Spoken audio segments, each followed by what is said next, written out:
thuddy thud. Yeah, I can't wait. We're good.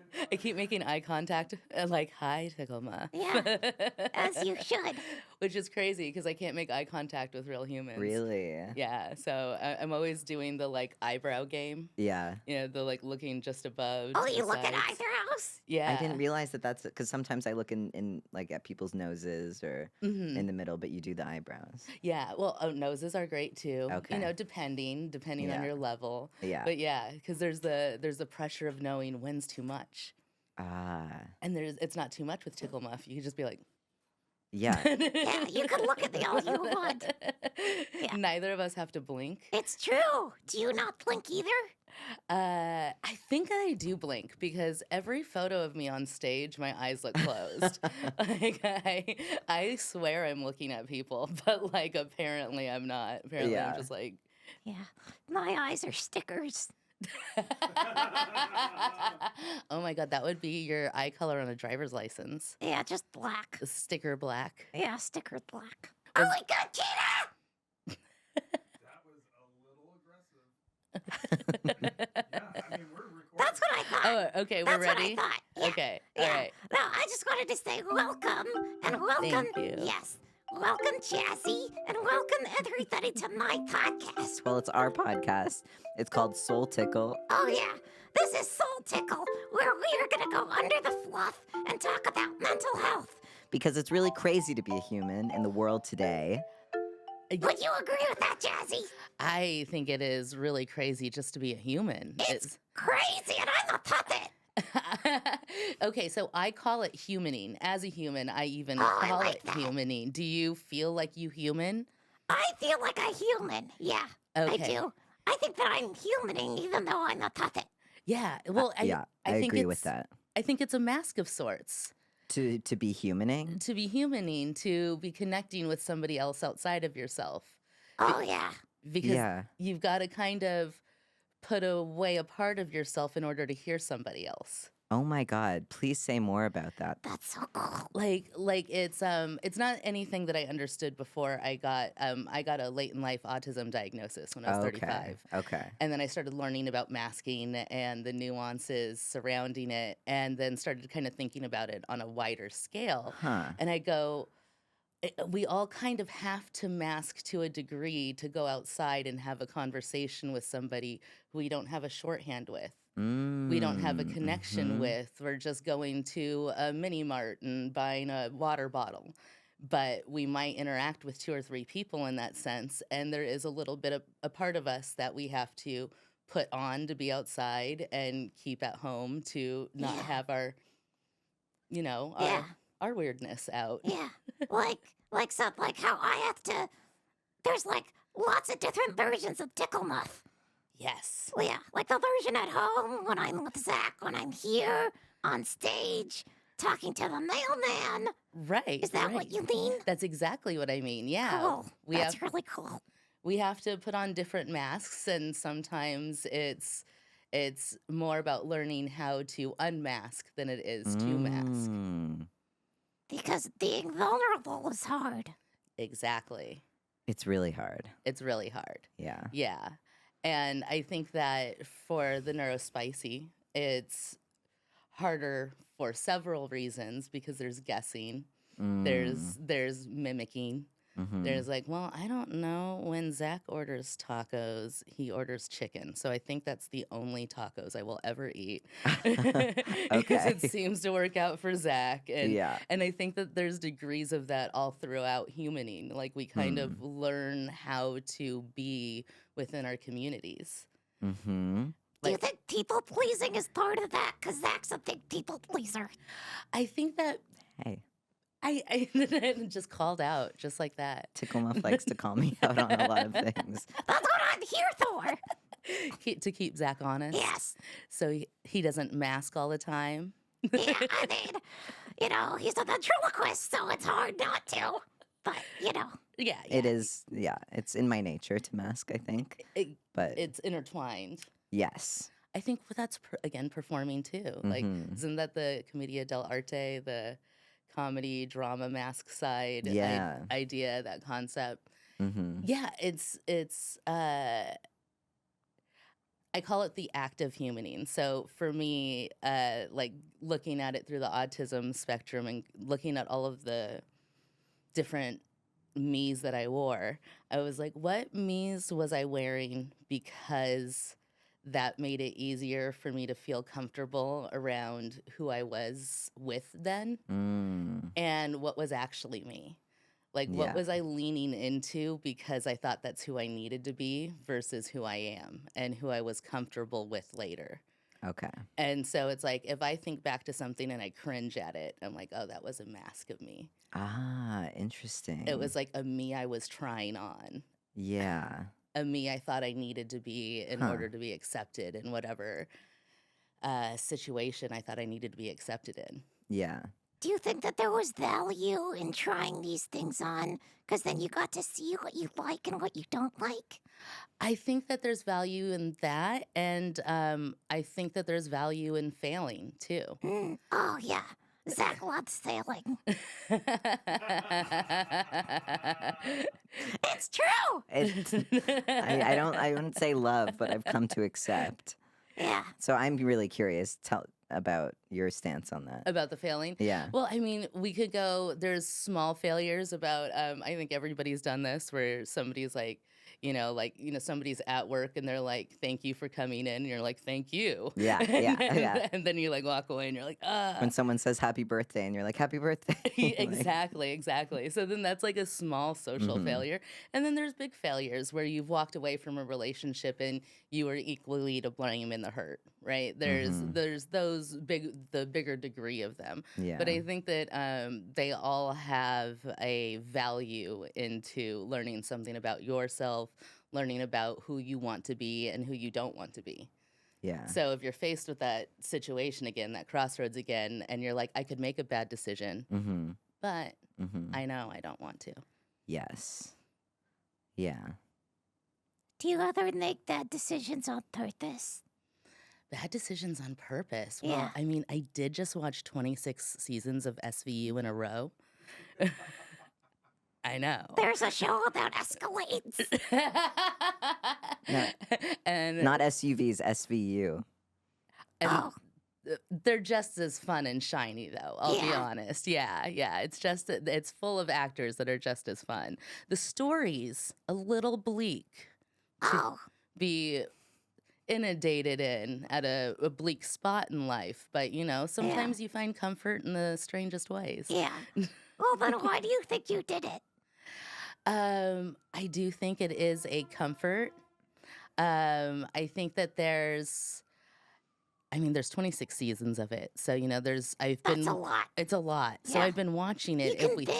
think you can binge, Mhm. but also I think the first time I saw it, I was in my early 20s. So then there is like a little bit of that comfort of nostalgia, knowing, and then it just continues on because there's so many, like you said, you could binge. Yeah. And then you're in and you can feel comfort in it knowing that there's a start, middle, and end when there comes to procedural shows like that. Where life, it's just a start and a run. Yeah. Like at TV shows, there's the comfort of knowing what's going to happen and that the writers are taking care of you. But in life, it's unknown. Right. When does it end? You're the writer. You're the writer. And You're it doesn't end until one day it ends. and then you can't edit anymore. Nothing. No. No. But that's we going back to enjoying failures. Failures are an opportunity to edit. Interesting. You hear that? You can edit. It's true. Yes. It is. Okay. Sometimes Ticklemuff speaks to you the way that my grandmother speaks to me. Really? I have been told that I'm an old soul. I could see that. Yeah. You've got a young demeanor, but a wise mind. Thank you. Yeah. Thank you. And you're very honest and direct. Thank you. And you don't blink. Never. I might be doing the spectrum thing where I'm diagnosing you, Ticklemuff. Diagnose me all you want, because I'm not going to the doctor. Are you afraid of doctors, Ticklemuff? I don't love them. I like them as people, but it scares me because I I think I'm more ignorance is bliss. I don't want to know what's going on. Yeah, I struggle with that too. I think Ticklemuff picks it up from me, Okay. probably. Yeah, yeah. I'd rather not know what's happening than know. I don't know, but as I get older, that's starting to change. It's like it feels like the initial rather not know is like a control thing. Like then it's like then I have to do something about it if I know about it. That, yes. And I think I'm scared, like, once I label something, that I'll start to identify with it and that will become part of my identity. And I have tried not to put labels or become identified with external things. I don't know if that makes any sense. Makes a lot of sense to me. I guess it depends on the sort of treatment you're talking about, right? Like there's difference between having a tummy ache because you ate too much sugar All the time. all the time, right? And then like, like having a back issue where you've herniated something. Yeah. Or having a depressive episode where you watch 26 episodes of SVU. Like Yeah. it's all kind of diagnosable stuff. Or an addiction. Yeah. Or that. Yeah. Yeah, you're probably right. That's Yeah, probably what that sometimes you is. should check that out. Okay. Yeah. Getting called out again. Yeah. I will say a lot of times when I bring up my late in life diagnosis, there is the idea of, well, you got to 35 at the time. That was so long ago now, 6 years.